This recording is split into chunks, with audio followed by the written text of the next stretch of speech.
കൂട്ടുകാരെ, നമ്മൾ ചെയ്തുകൊണ്ടിരിക്കുന്ന question paper LDC by transfer 504/2023 part 9 8 ഭാഗങ്ങളും കുറേ ഫാക്ട്സും കുറേ കണക്റ്റഡ് ഫാക്ട്സും നമ്മൾ പഠിച്ചു. ഇന്നത്തെ ചോദ്യം ഈ ക്ലാസ്സിൽ നമ്മൾ 41-ാം ചോദ്യം മുതൽ ഡിസ്കസ് ചെയ്യുന്നത് നോക്കാം.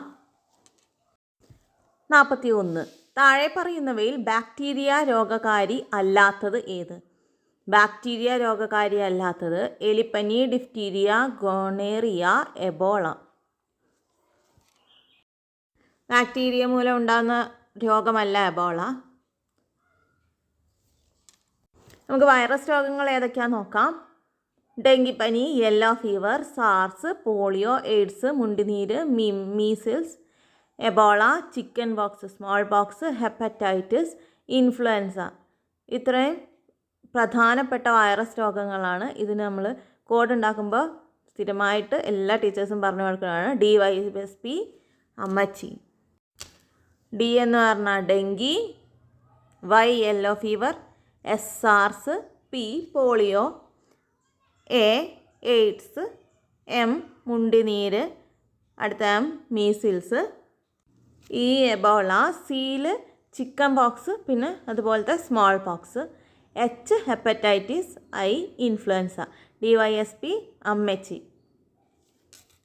ഇനി ചോദിക്കുന്നത് പ്രോട്ടോസോവ രോഗങ്ങൾ ഫംഗസ് രോഗങ്ങളുമാണ്. പ്രോട്ടോസോവ നോക്കൂ. മലമ്പനി, പ്ലാസ്മോഡിയം കൊതുക് വഴി, വയറുകടി. മലമ്പനിയും വയറുകടി ശ്രദ്ധിക്കൂ, പ്രോട്ടോസോവയാണ്. ഫംഗസ് വട്ടച്ചൊറി, അറ്റ്ലസ് ഫൂട്ട്, ചുണങ്ങ്, ആണി രോഗം. ഫംഗസ് മൂലം ഉണ്ടാകുന്നതാണ് വട്ടച്ചൊറി, അറ്റ്ലസ് ഫൂട്ട്, ചുണങ്ങ്, ആണി രോഗം. അടുത്ത 42. ഒരു വസ്തുവിനെ ഭൂമധ്യരേഖാ പ്രദേശത്ത് നിന്നും ധ്രുവപ്രദേശത്തേക്ക് കൊണ്ടുപോയാൽ അതിൻ്റെ ഭാരത്തിന് എന്ത് സംഭവിക്കുന്നു? ഒരു വസ്തുവിനെ ഭൂമധ്യരേഖത്ത് നിന്ന് ധ്രുവപ്രദേശത്തേക്ക് പോയാൽ ഭാരം കൂടുന്നു. പ്രധാനപ്പെട്ട ചോദ്യമാണോ എന്ന് ശ്രദ്ധിക്കൂ. ഭാരം എന്ന് പറഞ്ഞാൽ നമുക്കറിയാം weight is equal to mass into ഗ്രാവിറ്റിയാണ്. അപ്പം ഗ്രാവിറ്റി സെയിം അല്ല എല്ലാ ഭാഗത്തും, അതുകൊണ്ടാണ് വെയിറ്റിന് മാറ്റം വരുന്നത്. അപ്പോൾ ഗ്രാവിറ്റി എങ്ങനെ മാറും? Gravity small g is equal to Gm/r². G എന്ന് പറഞ്ഞാൽ ഭൂഗുരുത്വ സ്ഥിരാങ്കം, ഗ്രാവിറ്റേഷണൽ കോൺസ്റ്റൻ്റ് ആണ് G. M പറഞ്ഞാൽ മാസ്, R റേഡിയസ് ആരം. ആരം ഇക്വേറ്ററിൽ ആണ് കൂടുതൽ അല്ലേ? പോൾ റീജിയനേക്കാൾ ഇക്വേറ്ററിലാണ് ആരം റേഡിയസ് കൂടുതൽ. ഇങ്ങനെ ഗ്രാവിറ്റി മാറിക്കൊണ്ടിരിക്കും ആരത്തിനനുസരിച്ച്, അതുകൊണ്ടാണ് വെയിറ്റും മാറിക്കൊണ്ടിരിക്കുന്നത്. നിങ്ങൾ ഇക്വേറ്ററിൽ ആണോ പോളിലാണോ എന്ന് വെയിറ്റ് കൂടുതലുണ്ടാവുക എന്ന് നോക്കി വയ്ക്കുക. അടുത്ത ചോദ്യം 43. ഒരു ചാലകത്തിലൂടെ വൈദ്യുതി പ്രവഹിക്കുമ്പോൾ ഉൽപ്പാദിപ്പിക്കപ്പെടുന്ന താപത്തിൻ്റെ അളവിനെ സംബന്ധിച്ച് താഴെ കൊടുത്തിരിക്കുന്നവയിൽ ശരിയായ പ്രസ്താവനകൾ ഏത്? വൈദ്യുത പ്രവാഹത്തിൻ്റെ അളവ് കൂടുമ്പോൾ താപം കൂടുന്നു. വൈദ്യുത പ്രവാഹത്തിൻ്റെ അളവിനെ ആശ്രയിക്കുന്നില്ല. ചാലകത്തിൻ്റെ പ്രതിരോധത്തെ ആശ്രയിക്കുന്നു.